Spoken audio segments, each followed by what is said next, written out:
I spent 20 years preparing to protect my daughter, Chloe, from the wrong kind of men. So when she came home from university and introduced me to Jax, my heart sank. Jax was everything I feared, a lanky musician with messy hair, a faded vintage t-shirt, and a vocabulary that seemed to consist mostly of the word dude. I'm a structural engineer. I like order, discipline, and silence. Jax liked, well, I wasn't sure what he liked, but he seemed to just coast through life while my daughter was working her way toward medical school. For 6 months, I was the king of passive aggression. I'd grunt when he spoke to me. I'd ignore his jokes. I'd stare at my newspaper until he felt uncomfortable enough to leave the room. But Jax? He was invincible. He'd just smile and say, "Cool time, Mr. Miller," every single time. The turning point was Thanksgiving. My wife and Chloe realized they'd forgotten the cranberry sauce and the pumpkin pie, so they rushed to the only open store, leaving me alone with the musician.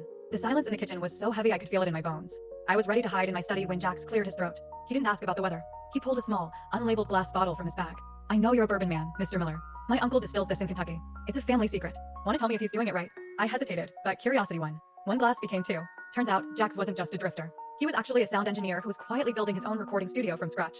He wasn't lazy. He was just remarkably calm under pressure, a trait I realized my high-stress daughter actually needed in her life. We started sharing disaster stories. I told him about the time I tried to fix a plumbing leak and flooded the entire basement on my wedding anniversary. He told me about the time he accidentally booked a heavy metal band for a 5-year-old's birthday party. When the girls returned an hour later, they didn't find two men staring in silence.